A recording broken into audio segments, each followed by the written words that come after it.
Hello बच्चों, अब हम करेंगे क्वेश्चन 23। वैल्यू आपको गिवन है एक्स स्क्वायर -7x -30। इसमें आपको फैक्टर्स निकालने हैं, तो आप करेंगे फर्स्ट टर्म और लास्ट टर्म की आपको सबसे पहले करनी मल्टीप्लाई, यानी एक्स स्क्वायर की मल्टीप्लाई -30 से करेंगे तो आंसर क्या आएगा -30x²। ये आपका आएगा आंसर। अब इन्हीं के को हमें क्या लेने होंगे, सबसे पहले फैक्टर्स लेंगे, यानी 2 से डिविजल करेंगे, 2 15 होता 30, फिर हमें 3 से करेंगे, 3 5 15, फिर 5 से 5 1 5 आ जाएगा। ये हमारे फैक्टर्स हैं। अब इन्हीं दो फैक्टर्स में से कोई ऐसे दो फैक्टर्स लेंगे जिनको प्लस करने पर क्या आना चाहिए -7, यानी मिडिल टर्म को हम स्प्लिट कर रहे हैं ना, इसलिए मिडिल टर्म क्या आना चाहिए -7 आना चाहिए।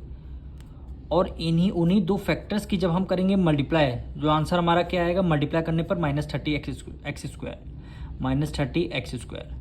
और यहाँ 7, यहाँ पे क्या है 7 है, तो यहाँ पे x होगा, सॉरी यहाँ पे 7x है, इसलिए यहाँ पे x हो जाएगा। यहाँ पे भी आपका क्या हो जाएगा, x हो जाएगा।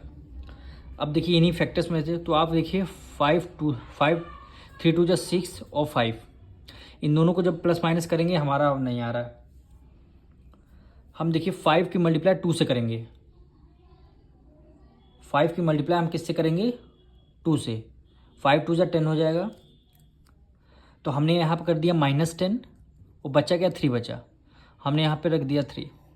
देखिए प्लस माइनस माइनस, 10 में से 3 गया, 7 आएगा। ग्रेटर नंबर कौन सा, 10 है, हमेशा ग्रेटर नंबर का साइन आता है 10 के साथ, माइनस का साइन है। अब इन्हीं दोनों नंबर की करनी है हमें मल्टीप्लाई, 10 3 जा 30, प्लस माइनस माइनस आ गया, और यहाँ पे दोनों में x कर देंगे तो x की वैल्यू आ जाएगी।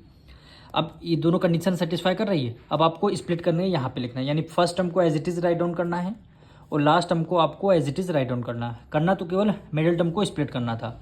यहाँ x लगा हुआ है तो आप क्या कर देंगे, -10x आपने लिख लिया, फिर क्या है +3x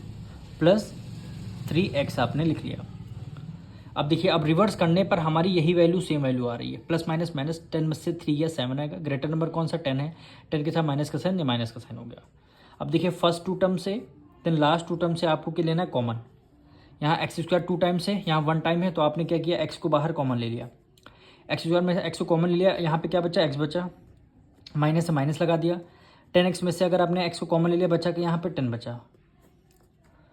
अब लास्ट 2 टर्म से आपको कॉमन लेना है, यहाँ पे 3 है, यहाँ 30 है, दोनों किस टेबल में, 3 के टेबल में आते हैं, तो आपने क्या किया, +3 को आपने ले लिया बाहर कॉमन। अब 3x में से अगर आपने 3 कॉमन ले लिया, बचा क्या, 3, यहाँ पे x बचा, x को एज राइट डाउन कर लिया, माइनस से माइनस कर दिया। 3 की टेबल में तो 30 कितने टाइम में, 10 टाइम्स में आता है, 10 3 जा 30 हो गया। देखिए दोनों ब्रैकेट आपके क्या हो गए, सेम हो गए। जब दोनों ब्रैकेट सेम हो जाए, आपको 1 टाइम लिख देना है x -10। अब सेकेंड वाले ब्रैकेट में वो नंबर लिखना है जो आपके ब्रैकेट से बाहर हो, जैसे x +3, आपने x लिखा +3 कर दिया। यही क्या होंगे, हमारे दोनों आंसर हो गए।